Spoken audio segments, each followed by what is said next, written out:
Okay, so let's get started with week 7's content. This week we're starting the pain control module, basically focused on local anesthetic solutions and their delivery. So this week we will look at the applied neurophysiology first, and then we look at how local anesthetic solutions work to block nerve conduction and to remove that pain perception from the brain. But we will also try to understand what actually affects the mechanism of action. So in terms of the physical and chemical barriers or physical and chemical factors that affect the efficacy of this local anesthetic molecule. So the first couple of minutes I'm going to spend talking about how nerve conduction actually works. And one of the main things for us to remember is that according to the World Health Organization, pain itself is defined as an unpleasant sensation that occurs from potentially tissue damage. Okay, from a physiological perspective, though, pain is a warning system. And during dental treatment, if patients feel or experience pain, they will make it impossible for the dentist to work accurately in the mouth. They'll be flinching, pushing the hand away. There might be some accidents, etc. Okay, so we need to think about that very carefully before we do any treatment. So in terms of the actual pain itself, we tend to get pain stimuli from something called as a nerve cell. Now, the nerve cell itself, I'm just going to see if I can enlarge this a bit more. The nerve cell itself is formed of a cell body, and it has dendrites that actually collect impulses and axons that move the impulses away from the cell body to a different end organ. So it might be a muscle that's flinching, or it might be a mechanism of moving away from whatever that sensation is or adapting to that sensation. So it could be a muscle at the end of it, a muscle cell. It could be another nerve cell that's transmitting that information to the brain, etc. Okay, so basically it is coming from the nerve cell. In terms of dentistry, we're more interested in the pain receptors. So these are called as nociceptors. Now, all of this information is available on these notes that I've given you, so y'all can have a look at it later. So, so from the perspective of dentistry, these nerve cells, the primary receptors that we're interested in is the one that collects pain as a stimulus, okay? Now, these are usually generated by the sensory nerve endings of the A, delta, and C fibers. Remember we spoke about this in semester 1 in the deep caries module where we talked about pain perception in reversible and irreversible pulpitis. So here we're looking at the A delta fibers, which are myelinated in this case. I'll talk a little bit more about that in a second. And then you've got the smaller C fibers, which only have a diameter of about 0.2 to 1.5, obviously because there is no myelin sheath around it as well. And the speed of conduction, these are slow conducting, these are fast conducting because they have the myelin sheath and the impulse tends to jump from one node to the other, okay? So in terms of the nerve receptors themselves, the nociceptors are present in the oral cavity in the teeth. They're often sensitive to very specific neurotransmitters. In terms of the teeth itself, the dental tubules will contain trigeminal nerve endings that are associated with those odontoblastic processes coming into the tubules, and these will detect pressure changes. So that's the dentin sensitivity mechanism over there.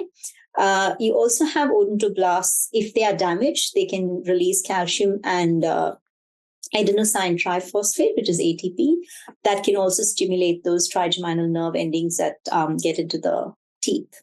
Okay. Basically, most of these nerves, all nerves, the function of nerves is to carry messages from one part of the body to the other. So really, that is their function. But if you look at this table, that will give you a fiber class, a subclass, whether it has myelin or not. What is the average dimension of these nerves? It might vary a little bit from this because it's coming from different textbooks, but generally that's the average diameter in micron meters. The conduction velocity, the location, and the function, the final function. So you'll see that the A delta fibers, their function is pain, temperature, and touch to transmit the information about these sensations. And you've got your C fibers. Again, there are a fair amount of afferent and efferent versions of it. Now we're really interested in the afferent nerves because these are going to take information from the periphery to the brain. So we're interested in the A delta and the C fibers that are the afferent sensory nerves that carry information about pain. Our main focus is the pain sensation. Okay. So, so after looking at that table, you'll also be able to appreciate that there are other nerves there. There's nerves for motor function. There's nerves that will look at the muscle tone, potentially, the voluntary and involuntary movements, etc.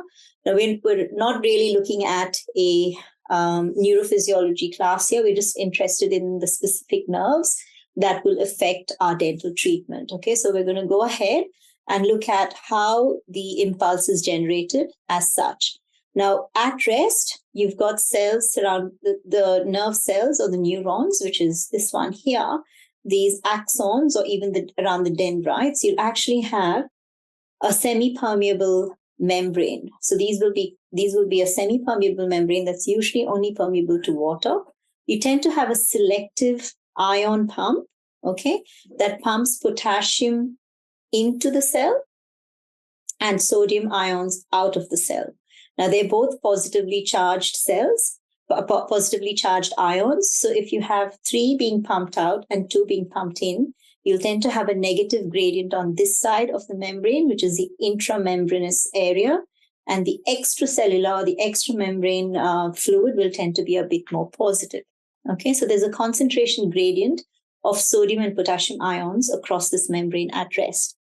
The cell cytoplasm will contain a high concentration of negatively charged proteins as well, which will tend to give the inside of the cell a negative charge compared with the outside. Okay, both sides of the membrane, the electrical charge is actually balanced by positively charged ions. Just the movement of these ions across the membrane can make it more negatively charged inside by having fewer positively charged ions, or more positively charged ions inside by having more positively charged ions moving in. Okay, now because the concentration of the anions, which is the negatively charged ions, on the inside is slightly higher than on the outside, the number of cations, so those are the positively charged ions inside, will therefore be higher than on the outside.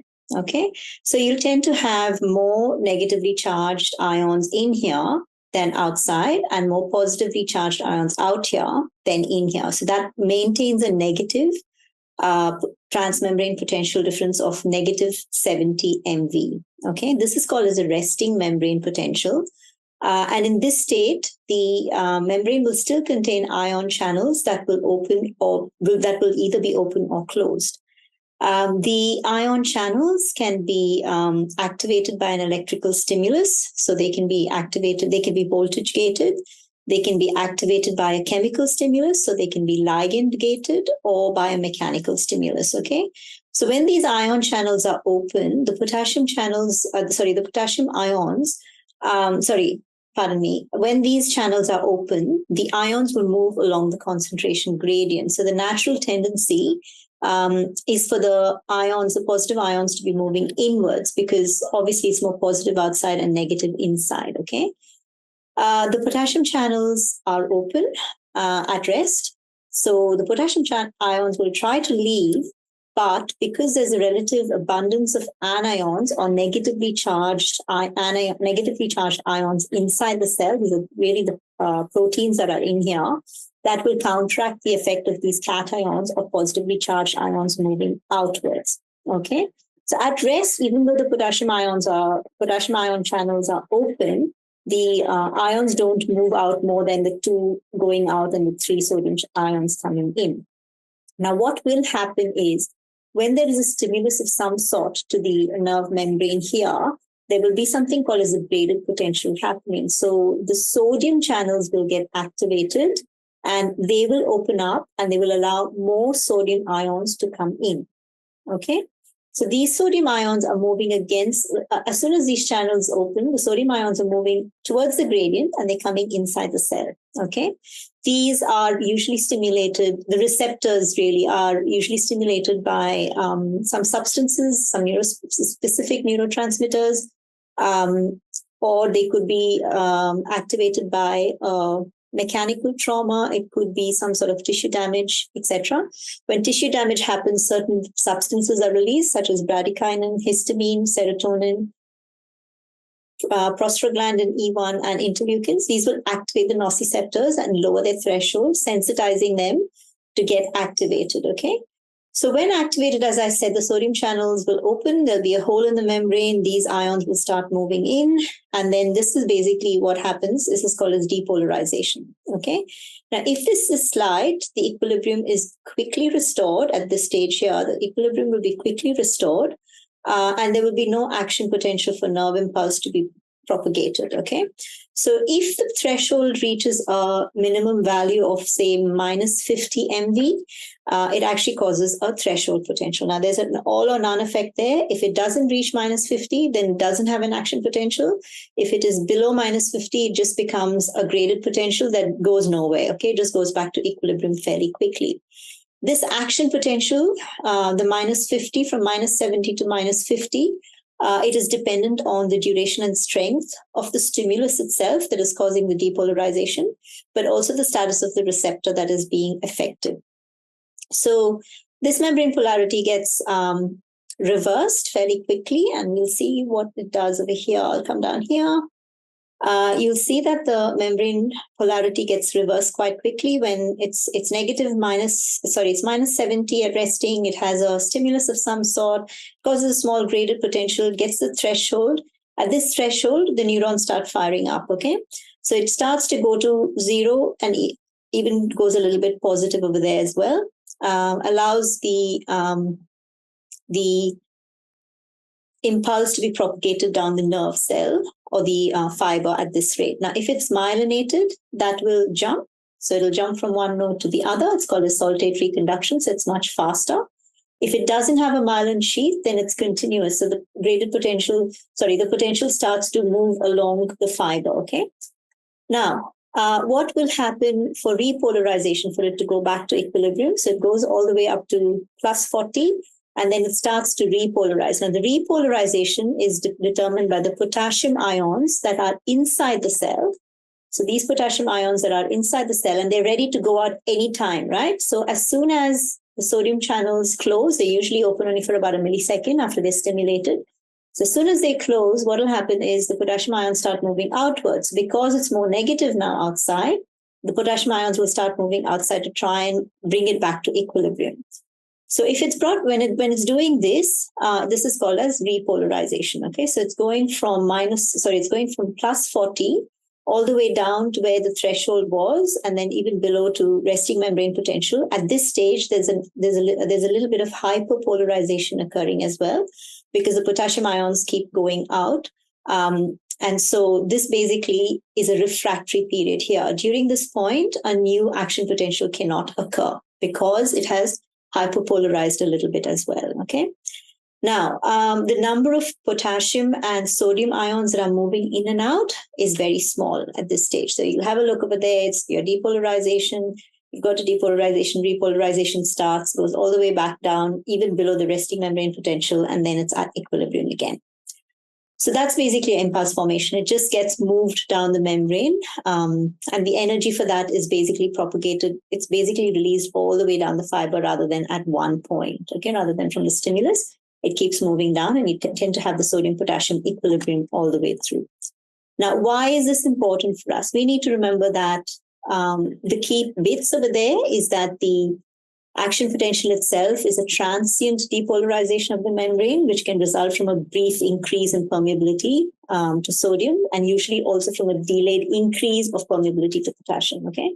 Because of the negative transmembrane potential, the potassium isn't allowed to go out, even though the channels are open. But the active opening of the sodium channels is basically what causes the depolarization. So that's a key point for the LA action, because the local anesthetic molecules that we use tend to work on those sodium channels and prevent it from opening, which I'll talk about in a second. Now, impulse formation and conduction occurs. And so, as I said before, they can be initiated by chemical, thermal, or electrical stimuli. Once the impulse is initiated, the amplitude, which is the strength, and the shape of the impulse will remain constant. So if it starts at one point, it doesn't go up or down. It's the same impulse that's transmitted to the brain. And the energy of the propagation is along the length of the nerve and not really from that original stimulus. So this is important as well because we are going to be blocking the original stimulus, and therefore we will be blocking the entire conduction pathway for the nerve impulse.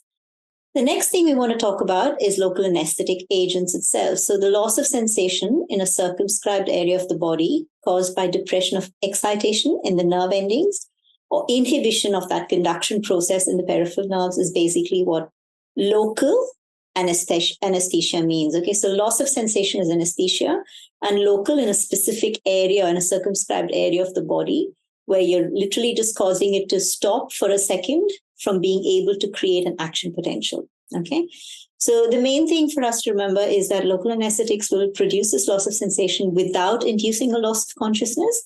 And this was obviously a big deal for dentistry. And they're the safest and most effective drugs for prevention and management of pain during operative procedures. Now, we can induce local anesthesia by a number of means.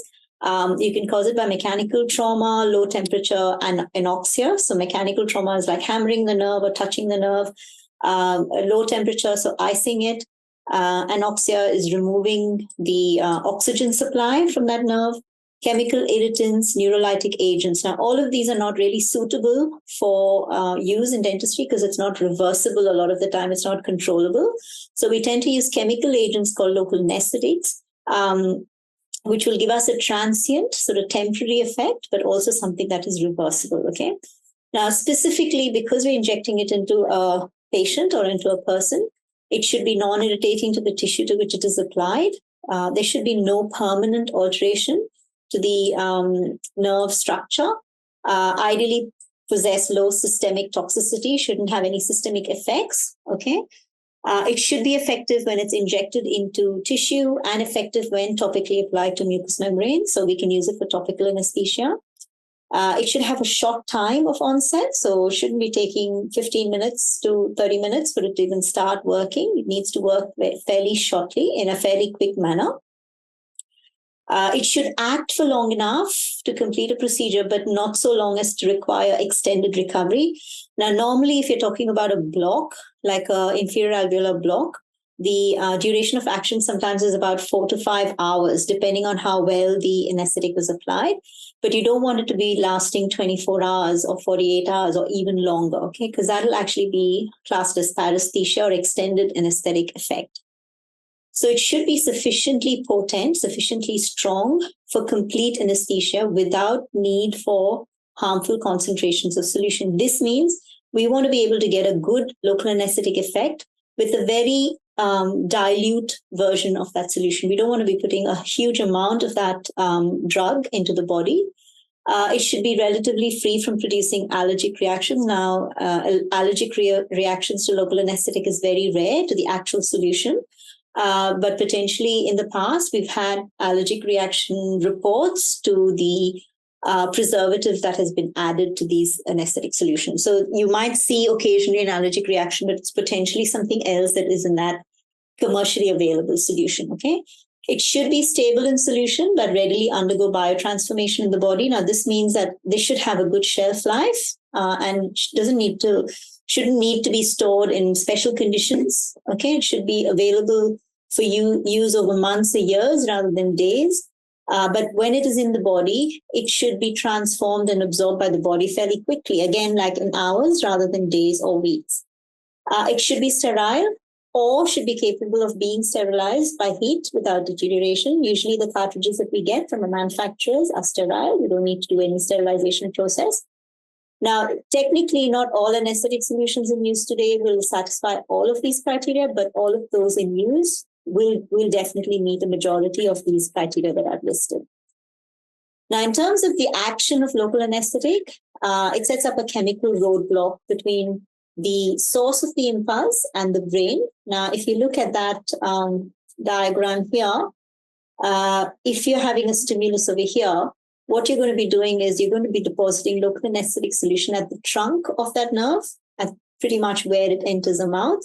In our case, it's going to be the maxillary branch of the trigeminal nerve for our upper teeth, potentially all its individual branches, the anterior superior alveolar nerve, middle superior alveolar nerve, and the posterior superior alveolar nerve. They're the terminal end branches of the maxillary branch.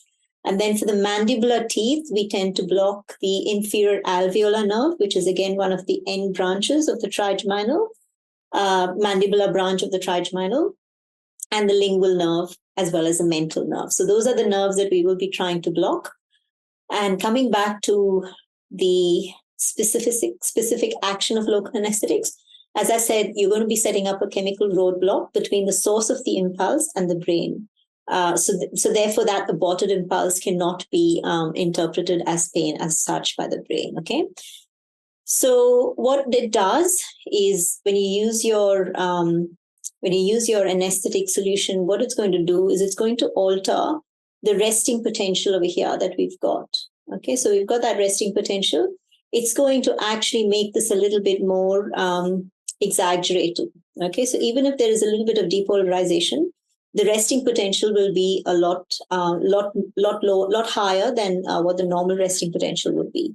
It will also alter the threshold. So that threshold or the firing level, it's going to alter that. It's going to decrease the rate of depolarization and prolong the rate of repolarization. So it basically acts in several different ways for it to reduce that pain pathway. Okay. Now, the site of action, the current theory is that we're looking at the specific receptor theory. So if we go back here, we've got specific receptors, which I haven't actually pictured here, but they're normally the nociceptors. And what will happen is it will tend to bind to specific receptors on this sodium channel. Okay. It's direct. The action is direct. It's not mediated by any changes in the properties of the cell membrane. It's literally going to bind to the sodium channel receptor or to a receptor on the sodium channel, and it will just basically close the sodium channels. Okay. So what will happen here is there will be calcium ions on the sodium channel receptor side, and it will allow the local anesthetic molecule to bind to the receptor side. It will cause the blockade of this particular voltage-gated sodium channel. It will lead to a decrease in sodium conductance. So therefore, the rate of electrical depolarization, that depolarization effect, which happens when the sodium ions move in, is blocked. Okay, so because there is a failure to then get to even the threshold value, okay, there is also a lack of an action potential. And because there's a lack of action potential, there's also a lack of conduction of that action potential. So that's basically how LA works. There are some other things that it will do. Because there's a conduction block altogether, it will decrease the permeability of the ion channels to sodium itself. So it will actually inhibit the peak permeability of sodium, which is actually about 5 to 6 times greater than minimum necessary for your impulse conduction. So it blocks it by about 5 to 6 times. And it reduces the safety factor by, obviously, as I said, it decreases the action potential as well as the conduction velocity. Basically, it just blocks it completely. Now, if that safety factor falls below 1, the conduction will fail and the nerve block occurs, of course. So for us to understand, one of the main things we want to do is we want to deposit that local anesthetic as close as possible to the nerve so that the solution will diffuse in all directions. Okay. It will diffuse in all directions, but you want it to diffuse into the nerve more than in other areas. Now, what will happen is as soon as you deposit an amount of solution into the area that you're interested in, so which is here, let's say we're depositing the solution here. A portion of it will go towards the nerve, the solution, but a lot of it will diffuse in other directions. Okay, it'll get absorbed by non-neural tissues like muscle. It'll get diluted by the interstitial tissue fluid or the intercellular fluid, and it can also be removed by capillaries and lymphatics. So that's basically the body jumping in and doing what it's supposed to do. Anything that is injected into the body will get absorbed or it will get diluted. So what we want, so this will continue until the intraneural and the extraneural concentration is balanced, okay, for the LA. And so for us, we just have to remember, go back to thinking of what the nerve structure is, which I'm hoping you would have learned in biomed science. So you've got the basic You've got the basic axon here with the myelin sheath. Okay, I don't know if you can see that. You've got the basic axon with the myelin sheath around it, and that is covered by an endoneurium, which then you've got multiple nerve fibers of this that's then covered by a perineurium, and that forms a fascicle, and then these multiple fascicles will form a nerve. Okay, so this is an actual nerve here. This is probably like the mandibular nerve or something like that. But each of these nerves will also, the nerve sheath will also contain, so it'll have an epineurium all the way around, then a perineurium, then an endoneurium at its basic, most basic thing. You're trying to block this bit, the core part of your nerve, okay? All of these will also have blood vessels in there as well. So basically, it cannot really apply directly to this nerve membrane. You're going to deposit it somewhere here, and then you're hoping that that local anesthetic solution diffuses into the nerve and actually anesthetizes the core part of it. Okay, so let's just look at the terminology here.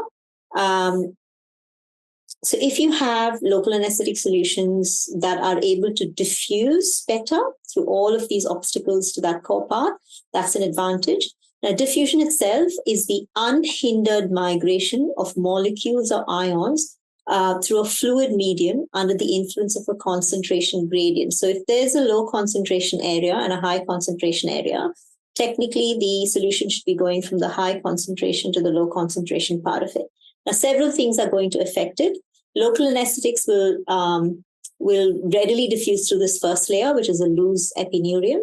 You've got the you've got the nutrient blood vessels and the lymphatics traversing through it. Remember, I said these will actually try to absorb that local anesthetic, and it will try to remove it from the injection site. So if you can have a local anesthetic solution that is able to diffuse through the tissues that are surrounding these nerves itself, so through the blood vessels and lymphatics and everything, tends to move towards the perineurium and through the endoneurium. That's a great, that's a big plus. Now, the factors that are going to be involved in that action of the local anesthetic is it able to diffuse through? Okay, one. And two, is it able to bind to the receptor site in that ion channel, the micro ion channel in that micro nerve fiber over here, the axon, okay? So the thicker the perineurium itself, which is around that fascicle that's holding this bundle of nerve fibers, the slower the rate of diffusion, okay? The innermost layer of this perineurium is something called as the perilemma, which is basically a mesothelial membrane. Now, this perilemma, which is the innermost layer of this perineurium, will represent the main barrier for diffusion into a nerve, okay? So if you've got a great initial concentration of that local anesthetic that you've put in there, the faster the diffusion of its molecules and more rapid the onset of action. If you've got mantle bundles, which are these here, the fasciculi that are located near the nerve surface, they're the first reached by the local anesthetic. They're exposed to the highest concentration of the drug. Now, this mantle bundles over here, which are on the outside, are the first that are usually blocked completely shortly after injection because they're the closest to the external part of your nerve, okay? The core bundles, the one that are inside, found closer to the center of the nerve, especially these ones here. If you've got 3 here, I've only got 4 showing here, but if you've got, you might have some sitting on the outside. You might have bundles sitting at the core of the nerve. These are only contacted by the local anesthetic after they've diffused through the mantle bundles, okay? They are closest to the center. And here the local anesthetic concentration is going to be the lowest because it's got the greatest distance to travel. Okay, so it's got the greatest number of barriers. So for us, we just need to remember also what happens when the in the reverse. I'll talk about that in a second. Okay, now we're still talking about how it enters the nerve bundle and how it's going to anesthetized. The mantle bundles are completely anesthetized as soon as you've deposited the injection, but it takes the solution, but it takes a while for the ones in the middle of that fascicle to be anesthetized.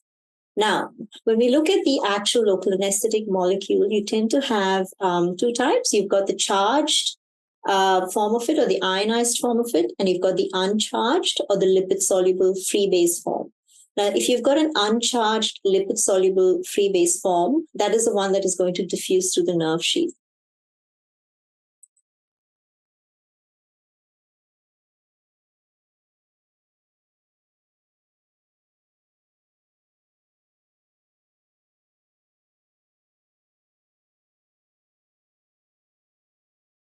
Okay, so when you look at this diagram, you'll see that there's a local anesthetic molecule here that has an aromatic ring, an intermediate linkage, and a tertiary amide. So we'll talk about these in a second. So that's the amide intermediate linkage and the ester intermediate linkage. We'll talk about that in the next unit, about the structure of the local anesthetic molecules itself.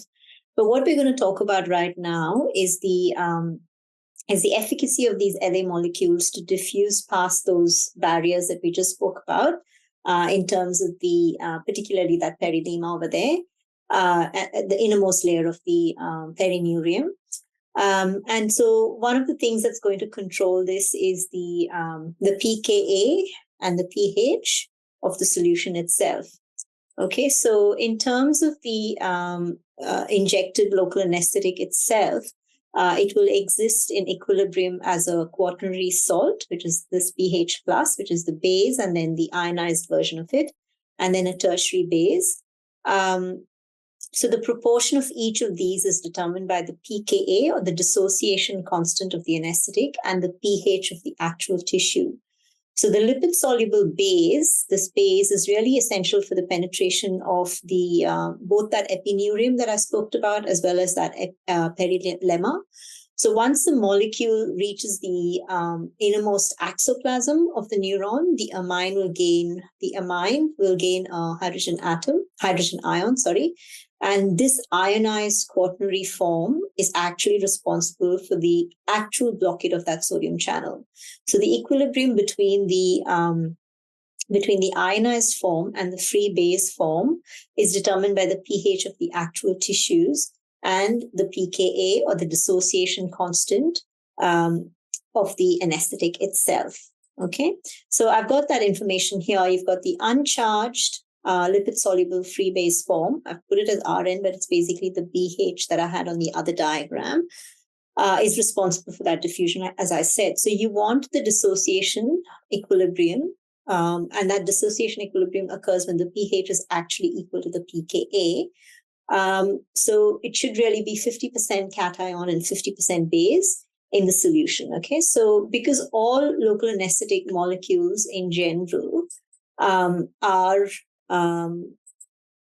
they are generally weak bases with a pKa that's close to the physiologic pH of 7.4, we will tend to have more molecules in the unionized lipid-soluble form, and therefore there will be a rapid onset of action.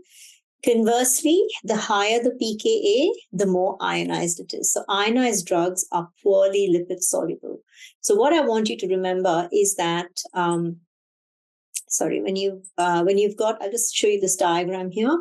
What I want you to remember is that the lower the pKa, so you've got pKa values here, the dissociation constant values over here. The lower the pKa, the better the absorption into the nerve tissue. The higher the pKa, the more the blockade within the nerve. Okay, so you'll see that these. I'm just going to make that full screen. You'll be able to see that these agents that we tend to use generally, benzocaine, mepivacaine, lidocaine, prilocaine, articaine, these are the most common ones that we will use in dentistry. That's 1, 2, 3, 4, 5.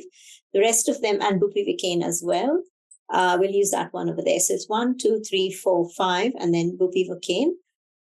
These tend to have varying pKas. You'll see that they've got a pKa of starting from 3.5 going up to 8.1.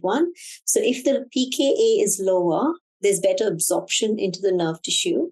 You'll see that bupivacaine has an 8.1 pKa, so it will have a lower absorption, but it will have better blockade within the actual nerve.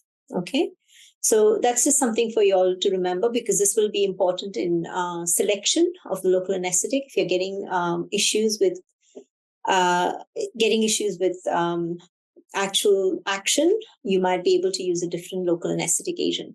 Lidocaine, which is the most commonly used one, is in between those two values over there. Okay. So in terms of approximate onset of action, this is directly related to the lipid solubility. And again, if you've got a lower pKa, you're going to have a longer onset for action. So it'll take a bit longer. It'll be about 5 to 8 minutes compared to 2 to 4 minutes for mepivacaine. Okay. So the other thing that we're looking at is, so this is the diffusion through the nerve sheath, really. And then we're going to look at lipid solubility and protein binding. So in terms of lipid solubility, it's related to the intrinsic potency of that local anesthetic agent. So if you've got greater lipid solubility, it will allow the anesthetic to obviously penetrate the nerve membrane more easily, regardless of the dissociation constant in the free base form and the ionized form. Now, local anesthetics with greater lipid solubility will have better effective conduction blockade at lower concentrations, because you're able to use a lower percentage of the solution, and you're also able to use a lower amount of the solution as well. Okay. So in terms of approximate lipid solubility, you'll have procaine having an approximate lipid solubility of 1, and the usual effective concentration is between 2 to 4%. As that lipid solubility increases, the effective concentration decreases. Okay. So again, lidocaine is somewhere in the middle. That's our most commonly used local anesthetic solution. Finally, you've got the degree of protein binding. We'll look at the other factors in a second, but this is basically the chemical nature of the local anesthetic agents. The degree of protein binding will be responsible for the duration of the local anesthetic activity. So this basically is a protein binding at the receptor sites. So those that possess a greater degree of protein binding will attach more securely to the receptor sites, and therefore you'll have a longer duration of clinical activity. So you'll see that bupivacaine over here is one of the most commonly used ones where you need effective duration of clinical activity to be more than 3 hours. So you will find that protein binding capacity increases as we go from procaine to prilocaine to lidocaine, mepivacaine, and then bupivacaine is down there. And this is the one that we will use when we want a real long duration of clinical activity, even though when you go back up here, you'll find that the approximate onset of action is much slower than the other drugs. It acts for a longer period because of the protein binding capacity that it has. Okay. Another important part of it is looking at the factors that are going to affect your anesthesia. One of them is something called as vasoactivity. So vasoactivity is the activity of the blood vessels. Okay, vaso is blood, and then and activity basically affects the potency and the duration. So how long it acts and how strong the anesthetic is.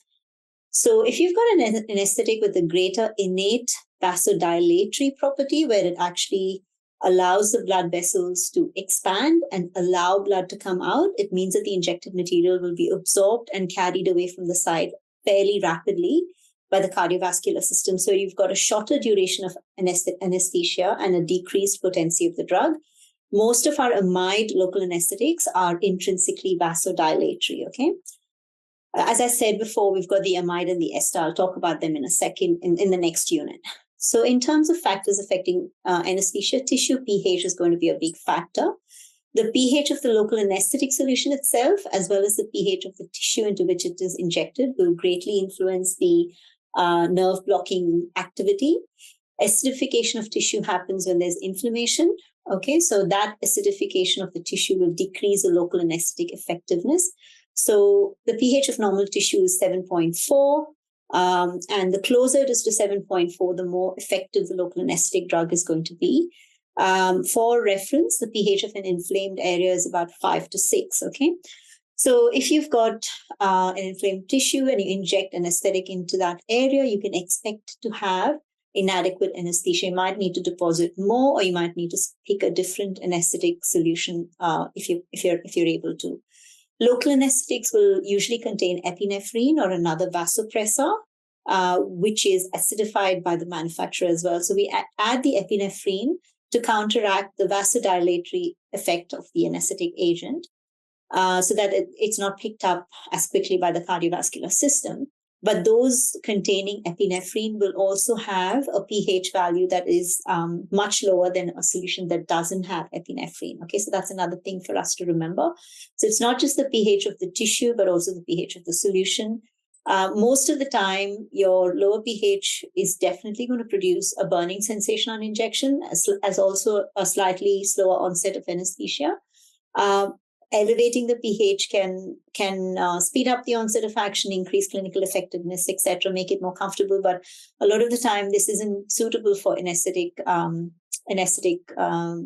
function clinically, okay? Because we want it to work for longer than the 10 minutes that it will work without the vasopressor added in. And yeah, so some of those ones are acidified to inhibit the oxidation of the vasopressor as well. Okay, so in terms of induction time and recovery, induction time is a period of time that it takes for complete conduction blockade. Usually, this is clinically checked by numbness of the lip, numbness of the tip of the tongue if you're doing a low block, or numbness and tingling sensation in that area. Okay. Now, factors that are under the operator control are going to be concentration of the drug administered. You can pick 2%, 3%, 1%, depending on what your needs are. The pH of the local anesthetic solution. Are you adding an epinephrine or a vasopressor to it or not? Factors that are outside of the operator control is the diffusion constant of the drug, so the pKa, and the anatomic diffusion barriers of the nerve. Okay. So usually the recovery will follow a pattern in reverse. Remember, we spoke about the core and the mantle nerves. The core ones are going to be anesthetized last. The mantle ones are anesthetized first.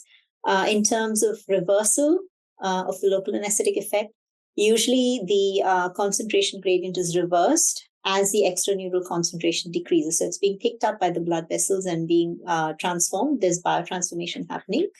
While the solution on the outside is being absorbed, the solution on the inside, the intraneural concentration, will start to exceed the extraneural. Okay, so the molecules will start to diffuse out from the center of the nerve to the outside. To start with, the mantle bundles will begin to lose anesthesia much faster than the core bundles. So they're the first to be anesthetized, but also the first to lose the anesthesia.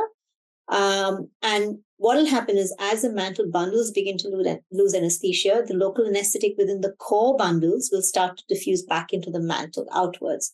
So the first fibers to entirely lose anesthesia, the core bundles, they're the last to be anesthetized and the first to completely become unanesthetized. The mantle fibers will be the first to be anesthetized. They'll start to lose the anesthesia faster, but they will remain anesthetized the longest. And core fibers are anesthetized for the shortest time.